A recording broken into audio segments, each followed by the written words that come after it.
Who is your favorite saint and why? Father Benedict, who's your favorite saint and why? Well, it's very difficult to say the favorite because I have a lot of favorites. But of course, my patron saint is Saint Benedict of Nursia, who is the great Saint Benedict that founded the Benedictine order. And it's interesting when I put down, because as religious, we choose three names when we become a novice, become a religious, you're going to receive a religious name. And I put down Saint Benedict as one of the three. I loved two Saint Benedicts. The other one is Saint Benedict Joseph Lebray, and I had a devotion to both of them. But my patron is Saint Benedict of Nursia, and he is the one who founded the Benedictine order. He was born in 480, and the amazing thing about his life is that when he was a young man, 15 years old or so, he was sent by his father to Rome. Now, he was born in a place called Nursia, which is, nowadays an hour, 2 hours outside of Rome. And he was sent there for school. And he was dissatisfied and even scandalized by the immorality of his classmates at that time. So this is around the year 500 or late 400s. And he fled. He ran away, basically, and hid in a cave. And he lived in this cave for several years. And that's where he built up his deep spirituality. But he did penance and prayer and ended up writing the rule, the famous Benedictine rule, which is what really civilized Europe. And at the height of monasticism in Europe, there were something like, I know it's hard to imagine, I believe it was 30,000 monasteries in Europe in the great ages of faith. And these monasteries, some were large, some were small, but they basically civilized the people, the barbarians that were sweeping into Europe. And monasticism was really the anchor for society that kept society ordered and educated the children and fostered the culture and the arts and taught people how to farm and that type of thing, and really served as a stabilizing influence in Europe at that time. So I think he's a great saint, a wonderful saint who gave to the world his rule, which is what has been used in monasteries. Of course, he was known for other things, miracles he performed, etc. But one other thing I'll say, he is one of the patron saints of a happy death because he died standing, supported by his monks on each side as he received Holy Communion and then breathed his last. What a wonderful way to die. And so he is one of the patron saints of a happy death. Not very many people know about him because he lived so long ago. As I said, he was born in 480. I don't remember what year he died, in the 540s or 550, thereabouts. But he lives on through monasticism, the great Benedictine order that he founded, and the rule, which is really the foundation of all the rules of the different religious orders. Saint Benedict, pray for us. I think you'd be surprised that it's not actually St. Thomas Aquinas. It's actually St. Philip Neri. I was kind of bummed when I first joined the seminary, Father Philip Davis had the name St. Philip Neri. Because I was sort of bummed out. But my second was St. Thomas Aquinas. My first was St. Philip Neri. And the reason why is I read his life and I found in my family's library this book on St. Philip Neri, and it really inspired me in that he was just so congenial. I mean, he was such a likable saint. He was so joyful, and he helped a lot of wayward young men. And at the time, I was one of them. And I don't know, I think the biggest thing with St. Philip Neri that really struck me was when he was talking to one of these wayward young men. And he was asking this young man, so what do you want to do with your life?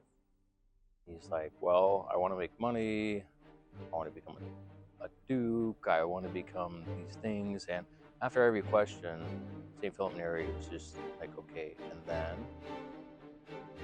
and and then, like, what he was trying to get at is, like, where is this all going? And the young man it really struck him that he was like, you're right. Like, all this is nothing. It's just all worldly, material things.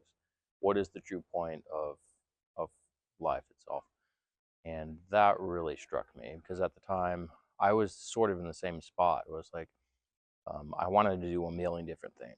I wanted to become a naval pilot. I wanted to be a welder, carpentry, just many, many different things. And at that point in my life, that story really struck me. And that's where I found my vocation, was because of St. Philip Neri, and just the simple question, and then,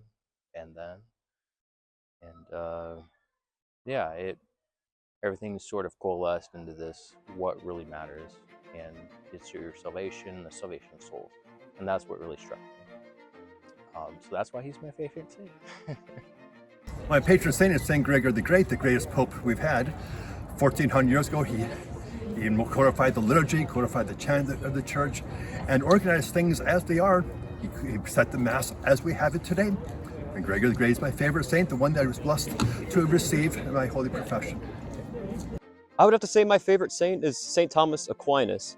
His love of truth really speaks to me, especially his emphasis on objective truth, which is what the modern world really needs. And I admire the philosophy of the scholastics so much because it provides a good antidote to modern philosophy. My favorite saint is Saint Anthony of Padua. Numerous times I've lost things, always pray to Saint Anthony to get them back, and I've never been let down. He always pulls through. Sometimes it takes a little time, but it's always there. So I find things quite often I pray to him a lot. My favorite saint is Saint Thérèse of the Child Jesus, and she's my favorite because I attribute to her intercession my vocation. Well, as far as favorite saints, it's hard to put a number or a name out there, because there's many saints, and they all have their something they're known for, something to be admired. But if I were to just choose one to talk about, at least, it would be Saint Bernadette Soubirous. I recently read a book on her by Abbe Trochu. He also wrote a very good book on the Curia of Ars, and in that book it exemplifies her humility, especially because she was well known for the apparitions she had with Our Lady at Lourdes. And it's just really admirable how she always tried to keep in the background. Even though she had all this fame, there are always people wanting to touch her and wanting to get her to bless them or heal their daughters or their crippled sons. And her humility also shows out in how she bore with persecutions, especially when she was interrogated by the commissioner Jacome. That was a famous issue with her, and it was actually recorded in the book that she basically didn't even blink an eye at his threats of punishments, and not necessarily death, but she'd be separated from her family and all that. Her humility kept her from overreacting, and the humility, I think, is what our Lord sets as one of the main features for a saint to be truly so called, and I think we should all imitate her in that. All I have to say. I have a lot of different favorite saints, but if I had to choose one to talk about, I wanted to say Mother Cabrini. I think because she's an American saint, she's the first and only, that I know of, U.S. citizen to be canonized as saint. She was an immigrant here. I do have immigrant family, so it's special in that way. I believe she's the patroness of migrants by Pius XII. She's all-American. She traveled across the country. She was in, I think, New Orleans, New York, the West Coast. I believe she died in Chicago pretty recently, too, 1917, so I feel like she has a special touch to us in modern times. She was a great apostle, a great missionary. I think she actually wanted to go to China originally, but she went to America and said that was God's plan for her. And she was, I mean, incredible in her apostolic endeavors, went across the country. I think she went to South America, too. Just incredible what she did as an even older lady, too. And she did everything, founded convents and swept the floor of the convent if it had to be done as the Reverend Mother. She actually helped us obtain the Mount. We have a nice statue of her in the chapel. So I think we have a special tie as Americans to Mother Cabrini. I feel like she's our saint, a modern saint, And I think she's just incredible in what she did for the church and for the world. My favorite saint is Saint Hildegard. She has been really big in my conversion because for me, I feel like it was pretty easy to avoid most areas of sin, but music has been so big, and so much music is secular and unfortunately has very negative themes, and honestly can lead you down a really bad path if you're just listening to it unconsciously. You're not even paying attention to the lyrics, just the music. And so I thought she was really great because she helps inspire me to avoid that and really stay pure with the music that I listen to and make sure that it inspires me. Oh, that's kind of an interesting question. I have a few, but one of my favorite saints, a go-to saint would be Saint Philomena. Saint Philomena has helped me out in many difficult situations and helped out many of my parishioners. I think that she has been kept for our time. She's been hidden for quite a long time since her death, and then she was made known to us not so long ago, and I think that she's here to help us to fight the devil and to stay strong in our faith in these troubling times, as she was in her time. And like Our Lady said in a vision to a certain nun, I don't recall the nun's name at this point in time, but it says, "To Philomena nothing is refused." So I go to Philomena for a lot of things, and she helps me out quite a bit. Hey everyone, this is Thomas, and on behalf of all of us here at the Catholic Family Podcast, we want to wish you and your families a happy and blessed All Saints' Day. The question of who is your favorite saint and why is definitely one many people find difficult to answer, not because there aren't enough options, but rather because there are so many faithful friends and intercessors in heaven whom we all have a particular devotion to and a special love for. How are we supposed to pick one? Well, some people seem to know right away. Others, like myself, find it an almost impossible task to narrow it down to just one, and need some more time to think it over, but that's okay. With all that being said, we want to hear from you. Who is your favorite saint and why? Gather your family, gather your friends, turn on your cameras and let us know. Take the stage to tell us about your favorite, or a favorite if that makes it easier.